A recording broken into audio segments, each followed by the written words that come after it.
யூடியூப்ல reaction video போடுறது மூலயமா பிரபலமானவர் தான் த பிரியாணி மேன் அழைக்கப்படுற அபிஷேக் ரவி. இவர் கொஞ்ச நாளைக்கு முன்னாடி இர்ஃபானை வச்சு பணத்தின் பவர் அப்படின்னு ஒரு வீடியோ ஒன்று கிரியேட் பண்ணி போட்டிருந்தாரு.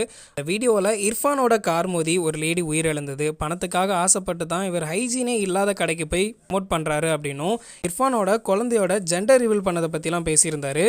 இந்த வீடியோவை பார்த்த கோவமான இர்ஃபான் அவர்கள் இந்த வீடியோவுக்கு ரிப்ளை பண்ணுற விதமாக ரிப்ளை டு கிளவுன் அப்படின்னு ஒரு வீடியோ பண்ணி போட்டிருந்தாரு.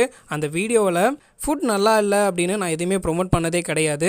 அந்த ஆக்சிடென்ட் ஆனப்போ 24 நிமிஷம் நாங்கள் அங்கே தான் இருந்தோம். போலீஸ் வந்ததுக்கு அப்புறம் தான் நாங்களாம் கிளம்பணும் அப்படின்னு சொல்லியிருந்தாரு. பிறக்க போகிற குழந்தை ஆனா பொண்ணா அப்படிங்கிறத ரிவீல் பண்ணுறத இந்தியாவில் தான் பேன் பண்ணியிருக்காங்க. நான் வெளிநாட்டில் தான் போய் பார்த்தேன். அதனால நிறைய ப்ராப்ளம் வந்தது. அதனால அந்த வீடியோவை நான் டெலிட் பண்ணிட்டேன். இவனுக்கு நான் பணக்காரனா இருக்கிறது தான் பிரச்சனைன்னு சொல்லியிருந்தாரு.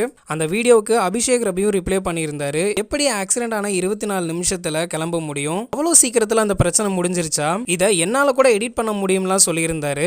இப்போ இந்த வீடியோவை டெலீட் பண்ணிட்டாரு. அதுக்கான விளக்கத்தையுமே அவர் கொடுத்துருக்காரு. அவர் என்ன சொல்லியிருக்காரு அப்படின்னா, ஹாய் கைஸ், கண்டிப்பாக என்னோட லைவை வந்து நிறைய பேர் பார்த்துருப்பீங்க.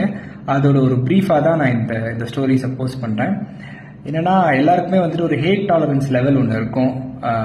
நான் வந்து என் வீடியோவில் என்ன தான் வந்துட்டு ஒரு பெரும் புளுத்தி மாதிரி வந்துட்டு எனக்கு வந்து அதெல்லாம் அஃபெக்ட் ஆகாது அப்படி இப்படின்னு சொல்லியிருந்தாலுமே it has got to me because what I posted today was 3 days of sleepless work and all I got back was just hate and டே நீ இவன் தானடா, டே நீ அவன் தானடா அப்படின்ற மாதிரிலாம். and I don't want to live my live what I went through 3 years back and that was a very bad time in my life without even doing anything. அதாங்க case வாங்கினவங்களாம் வந்துட்டு வெற்றி நியாயம் பேசிகிட்டு இருக்கும்போது எதுவுமே பண்ணாத நான் வந்து இவ்வளவு ஹேட் அனுபவிக்கிறேன் அப்படின்றது வந்துட்டு என்னால் டைஜஸ்டே பண்ண முடியல.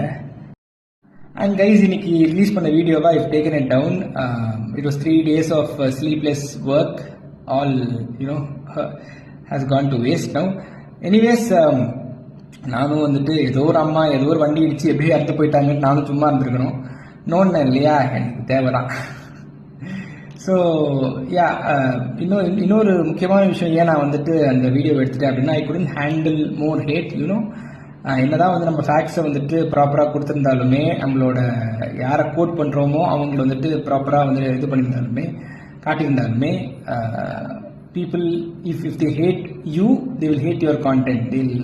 They'll hate everything about you அப்படின்ற மாதிரியான ஒரு அண்டர்ஸ்டாண்டிங்காக நான் வந்துட்டேன். ஸோ என்னதான் நான் வந்து பர்ஃபெக்டாக வந்து ஆல்மோஸ்ட் பர்ஃபெக்டாக video பண்ணியிருந்தாலுமே people started hating me more and more after it. So yeah, that's why I took it down. So yeah, and money is always ultimate, guys. Don't forget it.